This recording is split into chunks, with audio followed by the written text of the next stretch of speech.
जब गाल कर रहे नहीं जंतुओं और पौधों में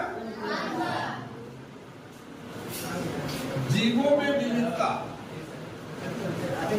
पहले हम ले इसको बता देते हैं।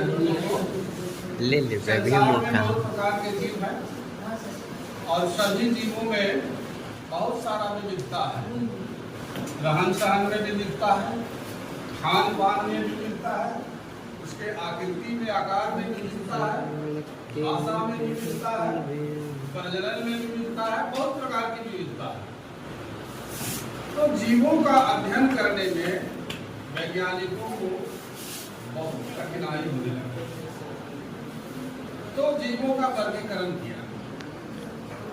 कार्ल लिनियस ने संसार के सभी जीवों को 2 साम्राज्यों में बांटा। कैसे साम्राज्य में बांटा? 2 साम्राज्य। एक साम्राज्य है जंतु जगत, है ना, जंतु साम्राज्य, और दूसरा है पादप साम्राज्य, पौधा। तो आज पौधा और जंतु में हम लोगों को अंतर बताते हैं कि दोनों क्या है। सबसे पहला अंतर है कि जंतु गतिशील होते हैं। हम लोग जंतु हैं कि पादप हैं? हम लोग जंतु हैं, तो हम लोग चलते रहते हैं। तो इसी प्रकार से जितना भी जंतु है सब गतिशील है, एक स्थान से दूसरे स्थान तक जाते रहता है। तो ये भी जानना है कि गतिशील आखिर क्यों है, हम बताएंगे आगे। और पौधे अस्थिर होते हैं। पौधे क्या होते हैं? जहाँ पर उगता है वो वहीं पर लाइफ उसका जीवन कट जाता है। दूसरा अंतर है कि जंतु अपने भोजन का संश्लेषण नहीं करता और पौधे अपने भोजन का संश्लेषण करते हैं, है ना। तो जब ये भोजन का संश्लेषण कर रहा है तो इस किसी भी जीव को जीने के लिए क्या चाहिए? भोजन। भोजन के बगैर कोई जीव जी सकता है? नहीं जी सकता है। तो ये अपना भोजन बना रहा है तो इसको एक स्थान से दूसरा स्थान जाने की क्या कोई जरूरत है? क्योंकि जिंदगी जीने के लिए भोजन चाहिए तो भोजन इसका बन रहा है। लेकिन जंतु अपना भोजन स्वयं नहीं बनाता है, तो इसको भोजन के उत्पादन के लिए एक स्थान से दूसरे स्थान जाने की आवश्यकता होती है। इसीलिए जंतु क्या होते हैं? गतिशील। समझ गया? 3 मिनट। तीसरा है कि जंतु भोजन क्यों नहीं बना पाते हैं? क्योंकि जंतुओं के कोशिकाओं में पर्णहरित नहीं पाए जाते हैं। और पौधे अपना भोजन का संश्लेषण क्यों कर देते हैं? क्योंकि पौधों के कोशिकाओं में पर्णहरित। तो पौधा के पत्ता में पाया जाता है पर्णहरित, मिल जाता है सूर्य का प्रकाश, वायुमंडल से कार्बन डाइऑक्साइड और जमीन से जल के द्वारा जल, ये चारों मिलकर के सूर्य के प्रकाश, कार्बन डाइऑक्साइड, पर्णहरित और जल, ये चारों मिलाकर के भोजन का निर्माण। अगला आंसर है कि जंतुओं में वृद्धि एक निश्चित आयु तक ही होती है। जितना भी जंतु है सभी जंतु का आयु का एक निश्चित समय है। जैसे मनुष्य 16 वर्ष तक वृद्धि करता है, 16 वर्ष के बाद मनुष्य की लंबाई में वृद्धि नहीं होती है किसी का। 16 वर्ष के बाद लंबाई में वृद्धि नहीं होती। आयु फिक्स है ना? Yes sir. 16 वर्ष तक हमको बढ़ना है, 16 वर्ष के बाद हमारी लंबाई नहीं होती। आगे देखिए। लेकिन जब पौधों में ऐसा नहीं होता।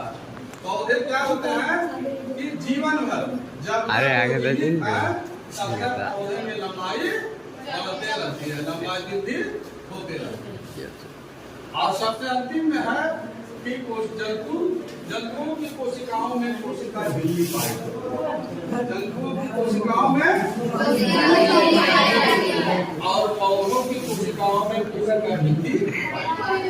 आओ उधर। पहला चैप्टर में जब हम कोशिका पढ़ाए थे, कोशिका पढ़ाए थे ना, उसमें हम 2 चित्र बनाए थे, जंतु कोशिका का और एक पादप कोशिका। तो हम उसमें दिखाए थे, बना करके दिखा रहे थे, स्पष्ट बता रहे थे। 2 अंतर मुख्य रूप से 2 अंतर में क्या है देखो इसमें हरित लवक है, ये है हरित लवक।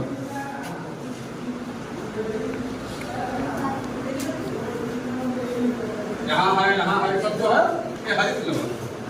आज इसमें हरित लवक नहीं है, आज इसमें हरित लवक इसमें नहीं है। इसमें लाइसोसोम पाया जाता है,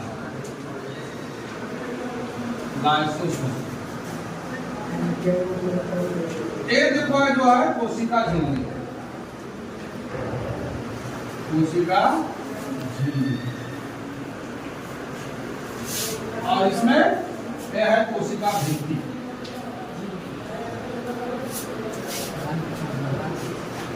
कोशिका भित्ति अंदर वाला जो है वो है कोशिका भित्ति।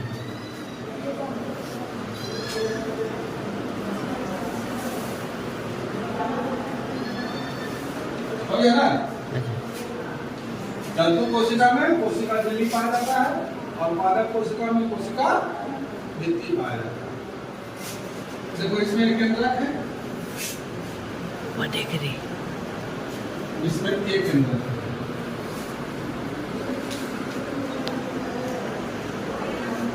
ये है माइटोकॉन्ड्रिया,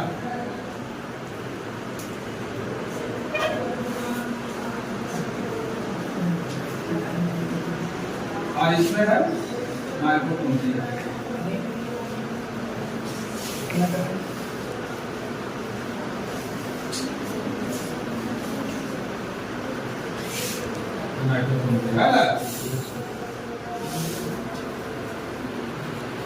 कोशिका तरफ किसमें भी पाया जाता है?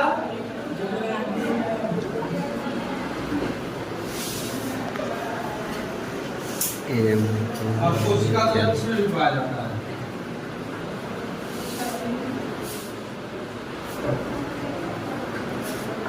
इसमें यह है गॉल्गी उपकरण। गॉल्गी उपकरण कहा था ना? हाँ सर।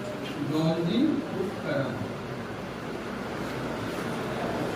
और इसमें गॉल्गी उपकरण यहाँ है।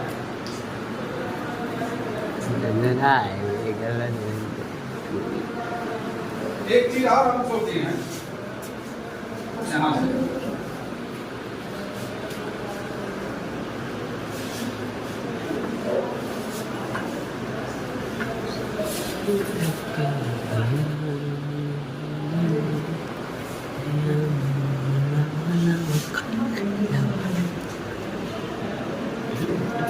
ये है कहते हैं अंतःप्राद्रव्य जालिका।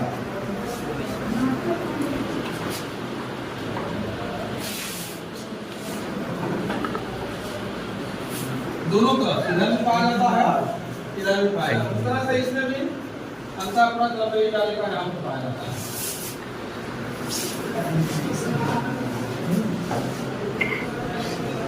नहीं जाना है आइडिया पहले तो नहीं निकाल पा रहे कुछ।